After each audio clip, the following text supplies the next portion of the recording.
If you're listening to this podcast, it's probably because a child you love and care for is differently wired. Are they also struggling in their current educational setting, seen only for what they're doing wrong while longing for positive relationships with peers and others? Envision a world where your child's unique abilities are not just recognized, but celebrated. A world where they can connect with others and their true potential is seen and appreciated. The Strength-Based Assessment Lab's mission is to build a world for your child just like that. Through its innovative approach, it aims to empower students, families, educators, and professionals to create positive, effective, and collaborative learning experiences. Be a part of shaping a brighter future for your child. Visit www.bgs.edu to learn more about what a strength-based assessment could mean for your family. That's bgs.edu. We're never going to live a life where we don't have some element of fear. That is an absolutely natural, human, and necessary emotion, but we don't have to let that rule our life, and we don't have to let that rule our decisions. Welcome to the Tilt Parenting Podcast, a podcast featuring interviews and conversations aimed at inspiring, informing, and supporting parents raising differently wired kids. I'm your host, Debbie Reber, and I have a truly inspirational episode for you today. Because today I'm talking with a dear friend and mentor of mine, Jess Weiner. Jess is a CEO, author, podcaster, and cultural change maker who's been working in the business of empowerment for more than 20 years. Jess actually helped guide Mattel in the big change in the iconic Barbie doll last year, introducing more realistic body types, new skin tones, eye color, and hairstyles to the doll. Though she's not a typical parenting expert, Jess is all about shifting cultures, and that's why she is the perfect person to talk with us. More than anyone I know, Jess knows how to use her voice and advocate, even when she's up against long-standing, seemingly immovable paradigms. Sound like something we parents of differently wired kids could use some help with? This episode is a powerful conversation about what it takes to speak up and make a ruckus, even if that's a role we may not be comfortable playing. I hope you get as inspired by this conversation as I am. And before I get to the episode, I wanted to give you a heads up that in 3 weeks' time, my guest for the podcast is Dr. Ross Greene, the author of The Explosive Child and Raising Human Beings, the founder of Lives in the Balance, and the person behind the collaborative and proactive solutions model. Before I even launched this podcast, Dr. Greene was at the top of my list of dream guests because his work has profoundly impacted our family in the best possible way. It's truly life-changing for parents like us. I just recorded the conversation and wow, it was so powerful. So stay tuned for that in 3 weeks, and I would love your help spreading the word and helping get that episode listened to by more people. Join us on the Tilt Parenting Facebook page at facebook.com/tiltparenting. As the episode gets closer, I'll be putting together a simple share announcement. Thank you so much. And now I'll get on with the show.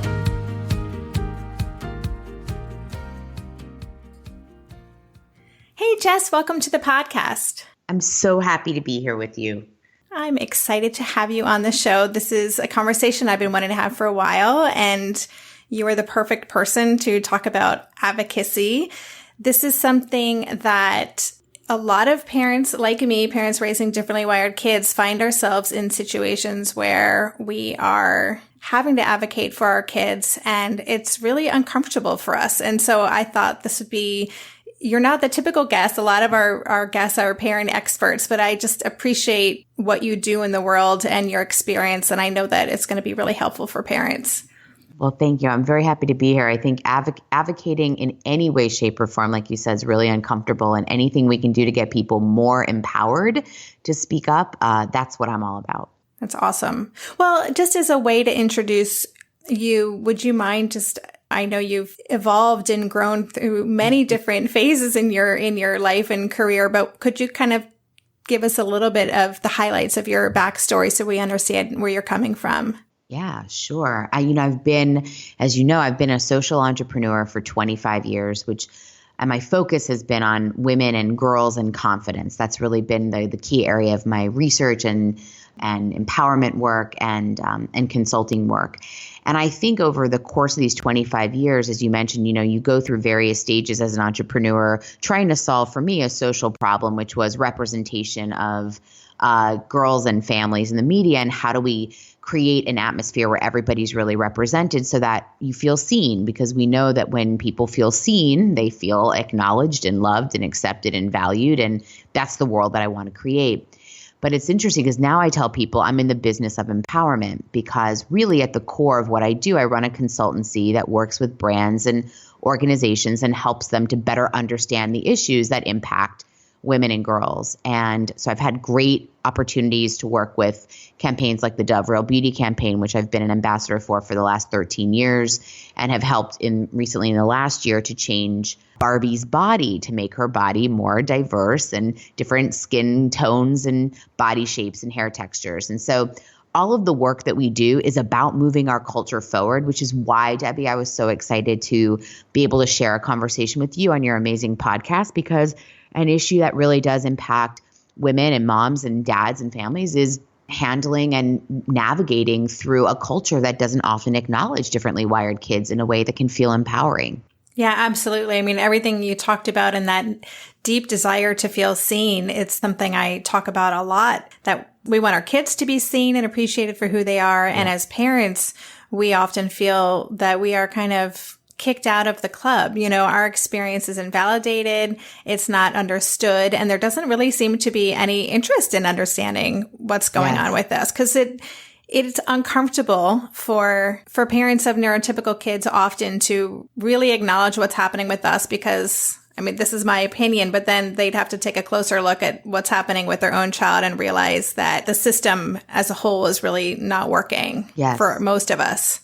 And I think too, I wonder too sometimes if a lot of the lack of desire to look and to be seen and to really acknowledge also comes from, a lot of parents needing to look within and recognize what they thought parenting was going to be like, or what their dream or vision of what they thought their family was going to be like. And, when you are dealing with your own family or somebody else's, I think it's often very reflective of your changing ideals, or, well, this wasn't what my family was supposed to look like or be like, or what will this mean if I have to, like you said, look deeper within my own. I think a lot of it is about a self-reflection of ideals and values and expectations.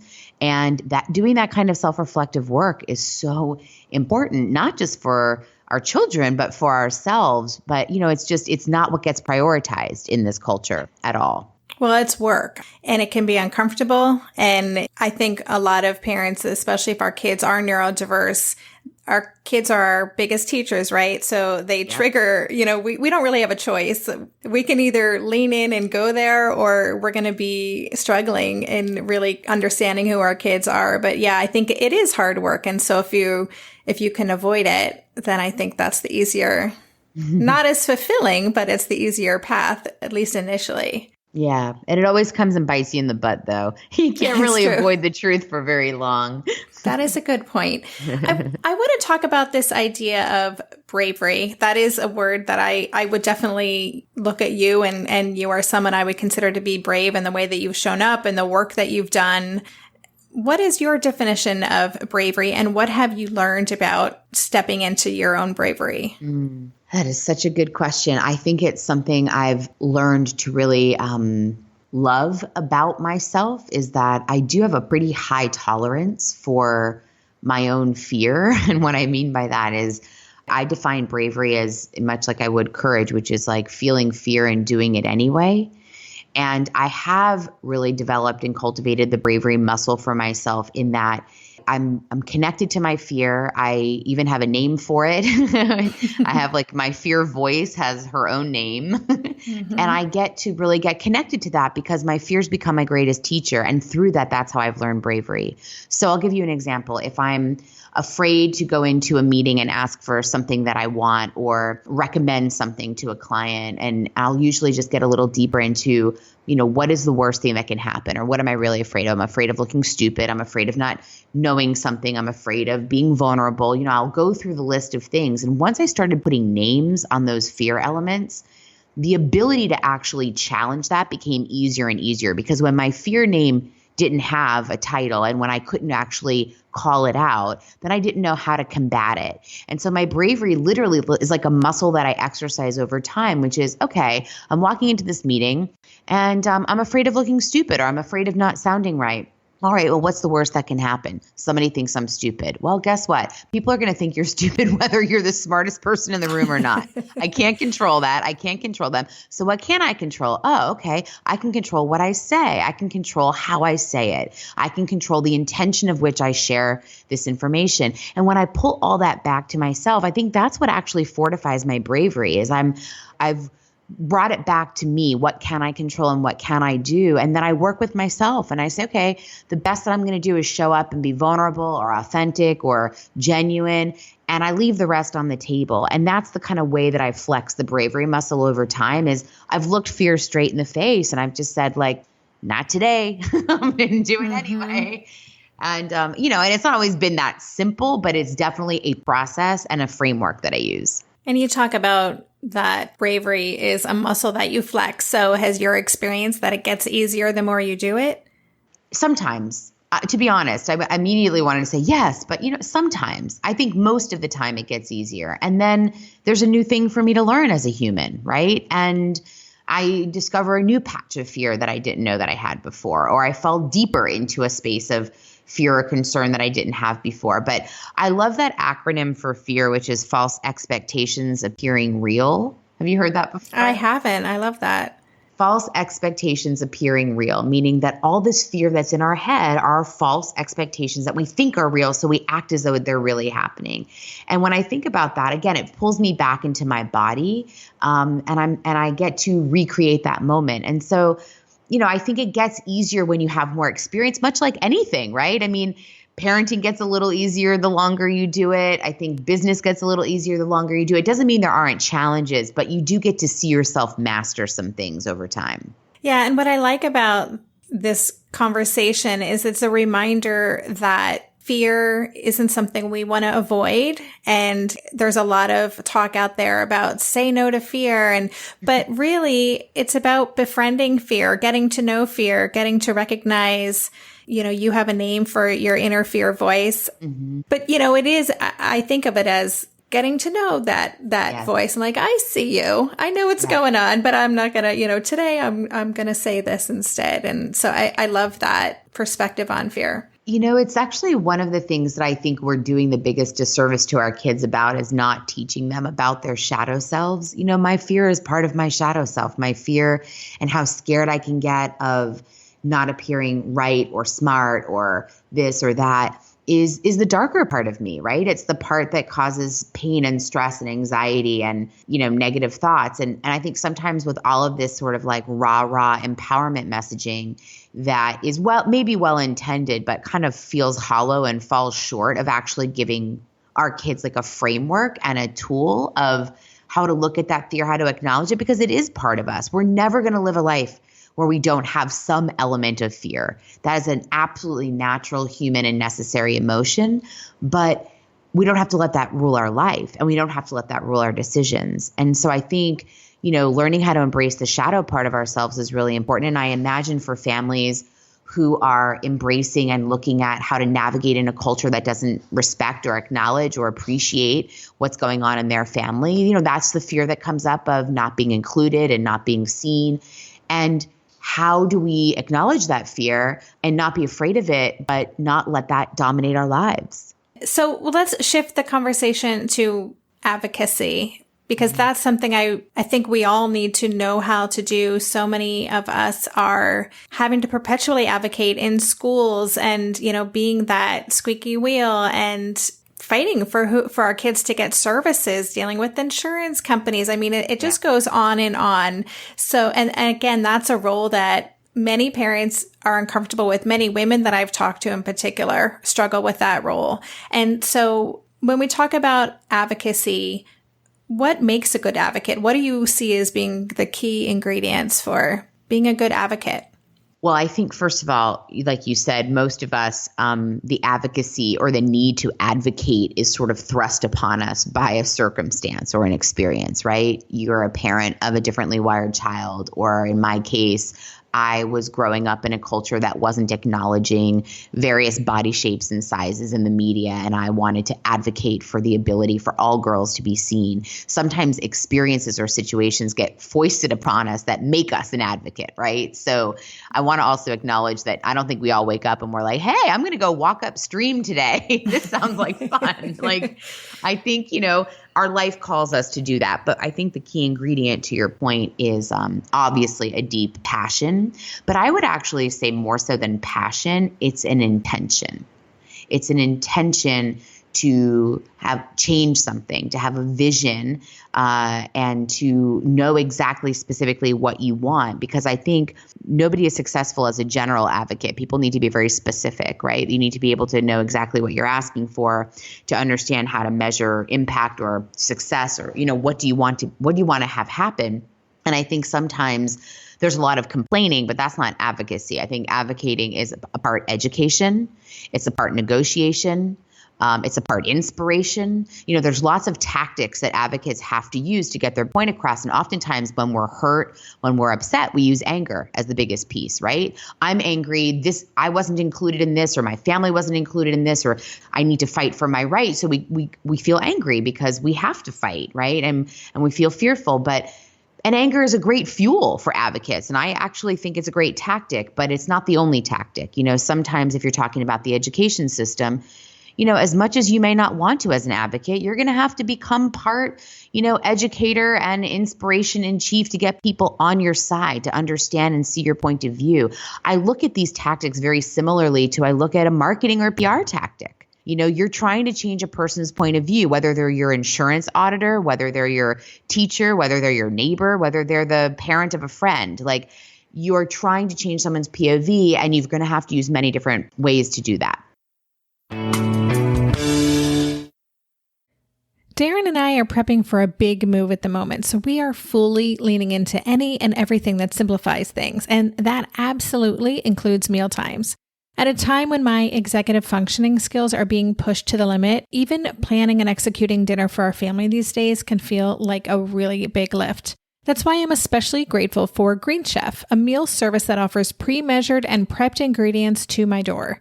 Each box is packed with foods you can feel good about, like whole fruits and vegetables, plus lean protein and whole grain options. In fact, one of the things I love most about Green Chef is that they offer options that prioritize gut and brain health, with science-backed recipes that feature ingredients like fiber, antioxidants, and omega-3 fatty acids. During this time of lots of stress, it feels really grounding to know we're supporting ourselves nutritionally. I will take all the support I can get. And Green Chef doesn't just cover dinner recipes. I can add high-quality breakfasts, lunches, and snacks to my weekly box from Green Market. Green Chef has a special offer for Tilt listeners. Go to greenchef.com/tilt50 and use code TILT50 to get 50% off plus 20% off your next 2 months. That's 50% off plus 20% off your next 2 months when you use the code TILT50 at greenchef.com/tilt50. Green Chef, the #1 meal kit for eating well. Maybe I've watched too many seasons of The Amazing Race, but every time I have to go somewhere on the subway, I treat it like a competition. It's all about making the right gut decisions about which route will get me there the fastest. Sometimes those decisions get me where I'm going early, and other times my gambles don't really pay off. Probiotics can't help with most gut decisions, but if your gut needs a little support, Ritual has your back. Their Symbiotic Plus, a 3-in-1 supplement, has clinically studied prebiotics, probiotics, and a postbiotic to support a balanced gut microbiome. I've been using Symbiotic Plus for about 6 months now, and it's become a core part of my morning routine. I take the mini capsule every morning while making my way through my inbox, whether I'm at home or I'm on the road, because it doesn't need to be refrigerated. And the capsule itself is delayed released, which helps it survive the harsh conditions of the upper GI tract for delivery to the colon. And that's exactly where we want it to go. Ritual invested in a study modeling the human colon, which showed that Symbiotic Plus significantly increased microbial diversity and the growth of beneficial bacteria. There's no more shame in your gut game. Symbiotic Plus and Ritual are here to celebrate, not hide your insides. Get 25% off your first month for a limited time at ritual.com/tilt. Start Ritual or add Symbiotic Plus to your subscription today. That's ritual.com/tilt for 25% off. I love that analogy to being a PR marketing push forward a campaign. It makes total sense. I never thought of it that way. What about when you get pushback, and especially with schools? And in fact, I just was on a thread today in a Facebook group that I'm in that's full of parents raising twice exceptional kids. And, it's the first couple weeks of school and the crap is hitting the fan, and the notes are coming home from teachers and the refusal to give accommodations. And, these parents are feeling like they're constantly in this fight mode, right? And so what advice do you have for parents who they're advocating, they're trying to do it with passion and with intention and with positivity and inspiration and all these qualities that you talked about, but they're getting nowhere? How do you encourage them to continue? Well, first of all, I feel very much for the moments of that pushback, because I know that can feel devastating for people. But here's what I would say. The way that I negotiate when I'm advocating is like I do when I'm going to buy a car. It's like, I know what I need to get, and my job is to get you to give that to me. And so one of the things that I would say is, like, even in the language that you use. So for instance, like, let's say a teacher has sent home a note and they're not offering the accommodations that you feel are necessary for your child to be successful in that class. You could handle this a number of different ways, but I would say one of the ways a tactic could be to come in to say, listen, my goal in having this conversation with you is that we're going to come up with a solution for my child to make them successful in this class. My ask of you is to work with me on that solution. Here's what I'm proposing. What do you propose? And the nuance for me there is the first couple of sentences, which was, my intention in this conversation is to achieve X. We are going to achieve X. How would you like to work with me on that? So it's a little neurolinguistic programming, but it also lets the other person know that there is no other option in this scenario, right? We're going to get to a solution and we're going to work together, and here's what we're going to do. And again, I know personalities aside, that's like one example to many possible scenarios, but some of that confidence in speaking clearly and intentionally and not leaving a lot of room for the other person to kind of wiggle around is one way to be a successful advocate. And that is devoid of emotion. Like I said, all of that, obviously without the packing of like feeling all the pain you're feeling for your kid and the frustration you're feeling for not being seen. But I think sometimes when we're advocating to an audience that isn't very familiar with our scenario or our plight or our nuances, we automatically assume that they're maliciously not engaging with us because they don't want to help. And I just find that ignorance is like so deep and so embedded. And it's so hard because logically you want to be like, don't you get it? Why aren't you helping me? And I just have to constantly remember, okay, they are sitting from where they're sitting. So I'm not going anywhere. I'm going to get you to come to my side. What is it going to take to get you here? And listen, that takes a tremendous amount of energy. And I know you've done that many times over. I know your community of listeners have done that many times over. It's a game of attrition at this point. We have to wear people down to get them to change perceptions. I just have to say that where my mind went when you were talking about that tactic and the language to use, which I love that. And that's going to be really helpful for parents. It's almost like when Ben Kenobi is saying, these aren't the droids you're looking for. Move that's along, right. And you're going to see it my way soon enough. I love that. Yeah, you have to Jedi mind them for sure. Yeah. So I'm wondering, your last response made me wonder, how do you keep yourself emotionally safe? I don't know if that's the right word, but how do you kind of take care of yourself in these situations where they may be really sensitive situations or you're so personally attached to the outcome? How do you regulate that? Well, that's tough. I still work through that. I've been at this game for a long time, and my advocacy comes in the form of talking to media companies and brands and entertainment professionals about changing the stories that we put out for our kids, right? And the products that we put out for our kids. And so it's a different kind of advocating for children, but it is something that's also very tireless. Like it feels like it's never ending. And my self-care techniques have varied over the years, and I haven't always done them so well. I've definitely not taken care of myself physically. I've not, can you hear my cat meowing in the background? So here's one of the things. Like, while I'm trying to be all boss and professional on this podcast, I've got like a yelping cat in the background. So apologies to all your listeners. But usually my self-care will involve helping and petting my cat, but not today. So I think, one of the things that I deal with in how do I kind of pick myself back up is I definitely have to take care of now of my body and my mind. So therapy is a huge resource for me. I box now, so I get out a lot of my aggression in a different form, which is really helpful. And, but the other piece is that I have to create a council of like my esteemed team, like people that I go to that deeply understand my plight, share in the same space. And that's really important for me to go to for support. But where I also have developed is I've developed a group of people who don't know much about what I do. And I go to them to actually do the celebrating. Because I find that sometimes if I go to a lot of other like media literacy people or consultants or, social justice advocates, we end up complaining about the same things. And that's great in a bonding moment, and we can share about our frustration in advocacy. But I often don't get some of the lift that I need in those spaces. And so I've cultivated a couple of friendships where I can go to them and they're less familiar with my line of work. And so when I tell them some of the things that I've tackled during the day, I get a different point of view from them. They kind of help me celebrate the smaller wins. And I found that that's actually been a good balance for me because I don't always want to talk shop with the same shop people. Like sometimes I just need somebody to be like, wow, you walked into that office and said that, or wow, you made that beautiful presentation to say how passionate you were about that topic. Like that's incredible. And so I may not be looking at those things in the same way.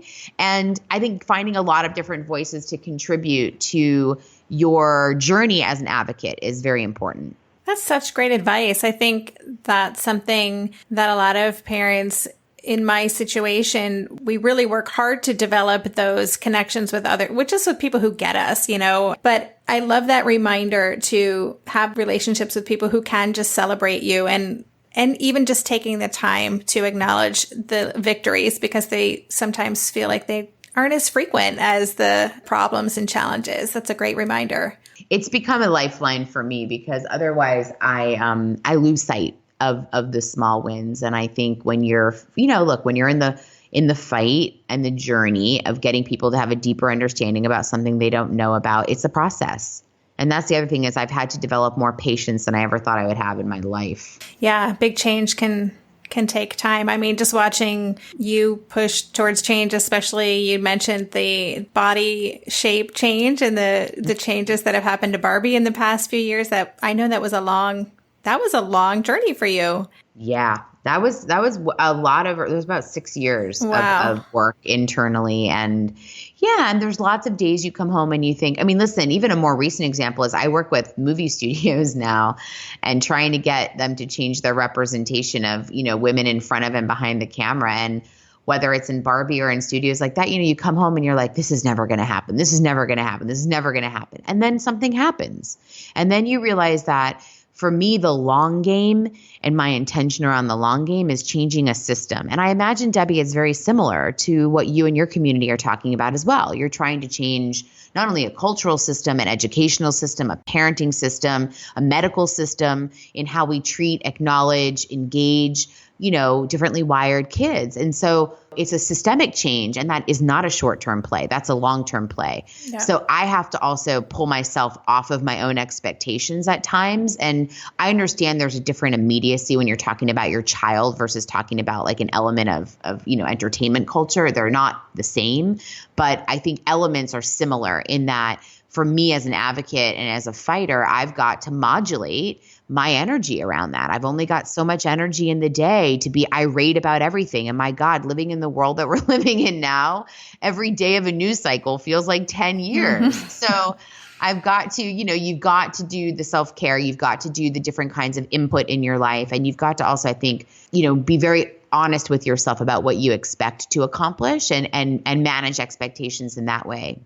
Yeah, it definitely is a long game. But what I love about it, and I'm sure you see this in your work too, is that I feel like for every parent who advocates for their child to get the accommodation they need in class, to get acceptance into this after school program or whatever it is, they're paving the way for other people. Like, that's right. You know, I say this in my manifesto, we're all in this together. And the more of us that advocate and use our voices, we can't be ignored. There's too many of us. There's 20% of kids are differently wired. So if we all really stepped into that and did our little piece, I think the effect could be pretty incredible. Hey there, it's Debbie. I love making this show and sharing conversations about how to support our awesome neurodivergent kids. I've seen how even one little insight from an interview can spark a big shift in daily life.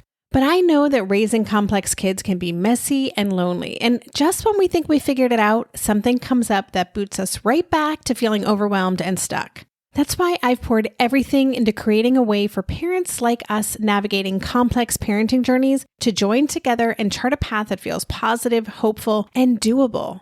It's the brand new Differently Wired Club experience. In the club, you'll get personal support from me and other seasoned parent coaches, 6 live calls every month where you can connect and get your personal questions answered, the opportunity to learn directly from authors and experts like I have on this show, monthly themes for getting specific and tactical, an exclusive private podcast feed, and the best, most generous community of parents. Seriously, these folks show up for themselves and each other, and that right there is really everything, because it's a daily reminder that we're not alone. Our kids aren't broken, and we have totally got this.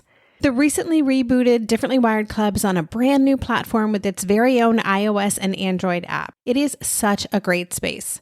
However you learn, whatever your style, no matter the ages, genders, and neurodivergent profile of your children, the Differently Wired Club can help you cultivate the positive shifts you're hoping for.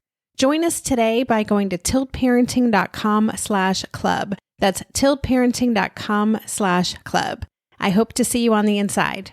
Lynn, this time of year, parenting can be such a flusterclux. You've come to the right place. I'm Lynn Lyons, and I've been treating anxious families for over 30 years. I'm Lynn's sister-in-law and co-host Robin Hudson. Join us for Flusterclux, a podcast for parents who worry. Wait, that's everybody. Yeah, these last few years have felt like one long anxiety attack for so many. Why do you think parents are always surprised that a podcast about anxiety relates to them, even if no one in their house has an anxiety disorder? Well, worry is human. Everyone does it, and anxiety shows up when we face uncertainty. All the parenting tips you've taught me have been essential. I love to break it down into skills we need to manage worry in our families. We've covered so many topics: depression, burnout, meltdowns, perfectionism. Don't forget scary mothers-in-law. Right, but of course that's not my mother-in-law. Because that's my mother. And a listener. As a psychotherapist, I like to teach parents and kids how to respond to everyday moments in healthy ways. Managing anxiety really can be taught. It really can. And I'll even tell you what to say. We talk about serious stuff,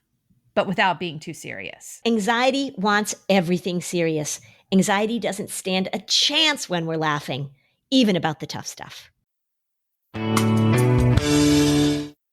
Yeah, and I have to say, as somebody I'm not a parent of human children, clearly, but have been advocating for children for many years, and knowing you as long as I have, and watching your journey with Ash and your deep challenge of shame, of vulnerability, of guilt, of acceptance, of advocacy, of activism, of creativity, of collaboration. Like, I'm so excited that you have leaned fully into this role in your life and are, able to share what you share with people, because even as somebody who is not as directly relating to the exact parenting experience, I learned very much from you in watching your dogged determination, in watching your extreme creativity, and whether it's like how you're choosing to homeschool or how you're choosing to handle hard moments. Like, I read about the trips that you guys have on social media, and I'm taking away lessons, because sharing vulnerably helps everybody. And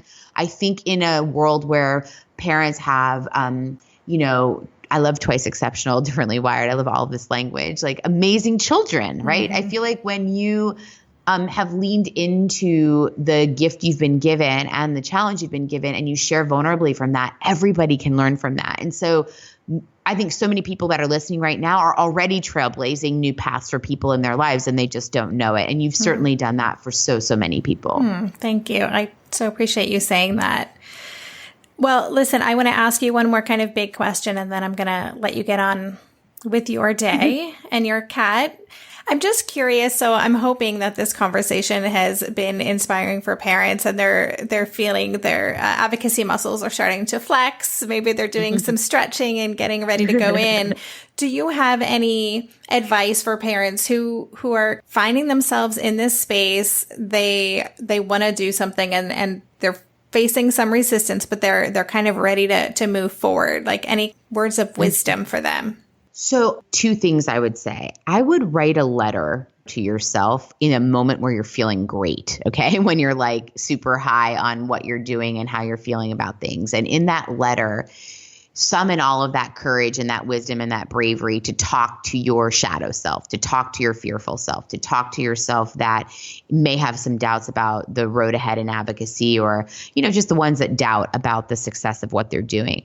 Because I do that for myself. I read that letter when I'm in a lower point, and because it's in the voice from me at a higher point, it just reminds me of what I'm capable of doing. So give yourself a kind of a reminder in that way when you're feeling great. And the other piece of this I would say is I do this kind of when I get anxious or I get nervous or I feel a little out of my body when I'm getting ready to go advocate for something that I care about or I want to connect with somebody. I do this 5 senses exercise where I just ask myself, okay, what am I seeing? What am I smelling? What am I tasting? What am I hearing? What am I touching? What am I feeling?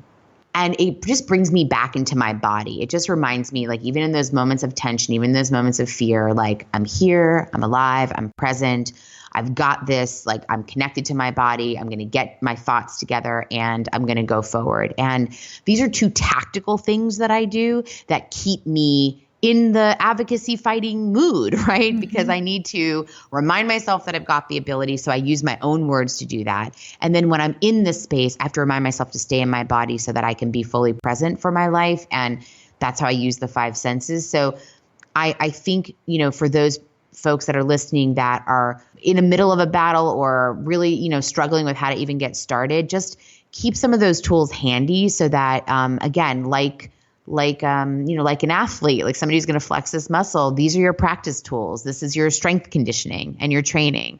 And I think most of all, knowing that you're not alone, that you are part of a larger community and that we sort of all stand behind you and support. Try to imagine what that looks like. You standing in front of a school board or a teacher or another group of parents, but imagine that there's thousands of us standing right behind you. Those are such great practical strategic tips. Thank you so much for sharing those. I think we could all benefit from doing them.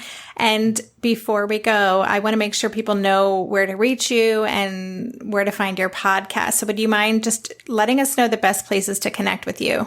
Sure. So my podcast is called Talk to Jess, and I'm in all places that you can listen to podcasts, but you can definitely get it through my website, which is jessweiner.com, and it's WEINER.com. Excellent. And listeners, I will leave links in the show notes so you can check out Jess's podcast. Is awesome. She has really authentic, vulnerable, honest, funny, irreverent sometimes conversations with really interesting people. So definitely check that out. And Jess, as always, I just love speaking with you and I learn something every time. Thank you so much for coming to the podcast and sharing this with us today. You are so welcome. It's my pleasure. You're one of my favorite people. Oh, I feel the same. I wish we could hug. I know. Virtual hugs from Amsterdam to LA. You've been listening to the Tilt Parenting Podcast. For the show notes for this episode, including links to Jess's website, her podcast, Talk with Jess, her books, and all the other resources we talked about, visit tiltparenting.com/session78. If you get value out of this podcast and would like to support this work, there are a couple of easy ways to help. One is to sponsor the podcast through my Patreon campaign. Patreon is a simple membership platform that allows listeners like you to make a small monthly contribution to fund the show. If you want to help us, visit patreon.com/tiltparenting. The other way to help is to be sure to rate and review the podcast on iTunes and help me spread the word. Thanks again for listening. For more information on Tilt Parenting, visit www.tiltparenting.com.